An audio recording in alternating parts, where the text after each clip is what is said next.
السلام علیکم ورحمۃ اللہ وبرکاتہ۔ اچھا، بات یوں ہے کہ رسول اللہ صلی اللہ علیہ وسلم تو ہمیں دو چیزیں دے کے گئے تھے، اور آپ نے بڑی تلقین بھی کی، ترغیب بھی دی۔ ترکت فیکم امرین لن تضلوا ما تمسکتم بہما، میں دو چیزیں چھوڑے جا رہا ہوں، جب تک تم انہیں مضبوطی سے تھام لو گے تب تک تم گمراہ نہیں ہوو گے۔ وہ دو چیزیں کون سی ہیں؟ کتاب اللہ و سنت ہی۔ ایک رب کا کلام ہے، کتاب اللہ ہے، ایک میری سنت ہے۔ اب شریعت ان دو ہی چیزوں کا نام ہے، اور صحیح بات یہ ہے، دنیا جتنی بھی ترقی کر جائے، کوئی ایسا مسئلہ نہیں ہے جس کا حل کتاب و سنت میں موجود نہ ہو، اور ہو بھی کیوں نہ۔ جس شریعت کو نازل کرنے والا خود اللہ تعالیٰ ہے، اور آج کل جدید اسلوب دینے والا، اسالیب سمجھانے والا اور جدید ذہن دینے والا بھی وہ اللہ ہے، وہ کیوں کر اپنی شریعت کو ایسا رکھے گا کہ اس میں نقص رہ جائے، اور وہ کسی بھی وقت کسی معاشرے یا کسی فرد کے مسائل کو حل نہ کر سکے؟ ایسا نہیں ہے، بالکل نہیں ہے۔ جتنی مرضی ترقی ہو جائے، دنیا جہاں مرضی پہنچ جائے، جتنے مرضی مسائل کھڑے ہو جائیں، ان کا اللہ کے فضل و کرم سے کتاب و سنت میں حل موجود ہے۔ نبی کریم صلی اللہ علیہ وسلم نے فرمایا تھا، ترکتکم علی محجۃ بیضاء لیلھا کنہارھا، میں جا رہا ہوں اور تمہیں بالکل ایک ایسے صاف شفاف رستے پہ چھوڑ کے جا رہا ہوں جس کی راتیں بھی دن کی طرح روشن ہیں، لا یزیغ عنہا الا ھالک، اس رستے سے وہی ہٹے گا جو ہلاک ہونے والا ہوگا۔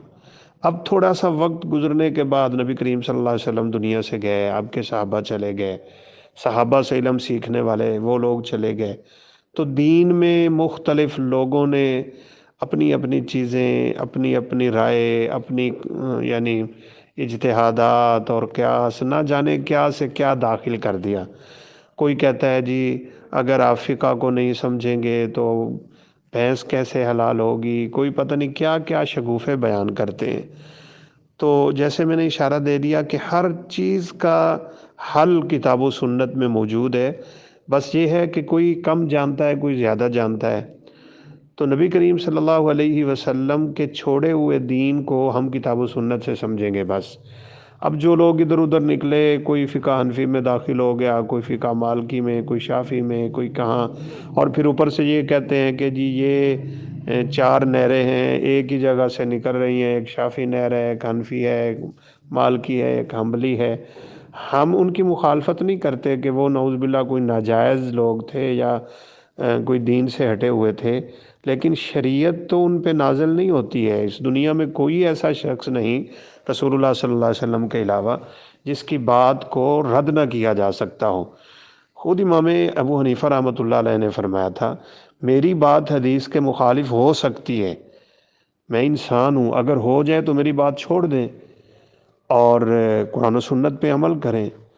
اب مثال کے طور پہ واضح الفاظ میں ہے، نبی کریم صلی اللہ علیہ وسلم کا رفع الیدین کرنا، آپ کا آمین کہنا، دیگر بہت سی سنتیں جس کو فقہ کی آڑ میں چھوڑ دیا گیا ہے۔ 6 ایسے اصول ہیں فقہ حنفی کے ہی کتابوں میں باقاعدہ لکھے ہوئے ہیں جن کی وجہ سے حدیث کو چھوڑ دیا جاتا ہے۔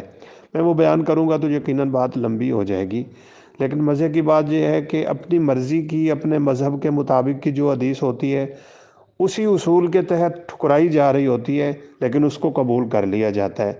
تو ادھر ادھر کے رستوں نے امت کا بڑا نقصان کیا ہے اور تفرقہ بازی میں ڈالا ہے۔ تو صحیح بچنے کا رستہ ایک ہی ہے، اور وہ کتاب اللہ اور سنت رسول ہے۔ اس لیے اگر کوئی شخص کتاب و سنت سے ہٹ کے فقہ حنفی پہ چل رہا ہے، فقہ مالکی، فقہ شافعی، کہنے کو یوں کہتے ہیں کہ یہ چاروں نہریں ایک ہی جگہ سے نکل رہی ہیں، تو ایک جگہ سے نکلتی تو پانی بھی ایک جیسا ہوتا نا۔ مسائل میں اتنا اختلاف ہے، اتنا اختلاف ہے کہ اپنی ہی کتابوں میں بڑے بڑے علماء ایک دوسرے کو نہ جانے کیا سے کیا الفاظ لکھتے گئے کہ وہ کتے ہیں، کتوں کو حلال کرتے ہیں، وہ کتے کھاتے ہیں، ایسے ہے، پتہ نہیں کیا سے کیا ہے۔ تو کتاب و سنت کو تھاما ہوتا تو یہ بات نہ ہوتی۔ لہٰذا ہمیں اپنی مسجدوں میں ایسے اماموں کو رکھنا چاہیے جو خالص کتاب و سنت کو جاننے والے ہوں اور اچھی طرح اس کا علم رکھتے ہوں۔ آج کل یہ بہت بڑا نقصان ہے، لوگ تھوڑی تھوڑی کم کم تنخواہوں پہ بس گزارا لائق رکھتے ہیں اپنے امام بھی اور خطیب بھی، تاکہ کم سے کم پیسے میں ہمارا کام چل جائے۔ اسکول کالج یونیورسٹیوں میں تعلیم کے لیے لاکھوں اڑانے کے لیے تیار ہوتے ہیں، اور یہاں مسجد ہوگی، امام صاحب ہو گئے، قاری صاحب ہوئے، اس کے لیے ادنا سے ادنا تنخواہ میں بندہ تلاش کرنے کی کوشش ہوتی ہے، اور اس میں نقصان ہو رہا ہے امت کا بہت زیادہ۔ لہذا اپنی مسجدوں میں ایسے افراد کا ہی تعین ہونا چاہیے جن کا دعویٰ ہے اللہ کے فضل سے کہ وہ خالص کتاب و سنت کو ماننے والے ہیں۔ اس میں انشاءاللہ خیر، دنیا کی آخرت کی فائدہ ہی فائدہ ہے۔ وہ امام نمازیں پڑھائے، وہ امام لوگوں کو دین سکھائے، وہ قرآن مجید کی تعلیم دے، وہ ترجمہ پڑھائے، وہ تشریح بتائے، تو وہ خالص بتائے گا۔ اور جس پہ مذہب کی چھاپ ہے، کسی امام کی چھاپ ہے، کسی گروہ کی چھاپ ہے، کوئی اور اس طرح کی چیزیں ہیں، وہ نقصان کر بیٹھے گا۔ تو چلے بہرحال بات تھوڑی سی طویل ہو گئی، لیکن سمجھانا یہ مقصود ہے کہ ہمیں اپنی مسجدوں میں کتاب و سنت کے ائمہ کو رکھنا چاہیے۔ واللہ اعلم۔ السلام علیکم ورحمۃ اللہ وبرکاتہ۔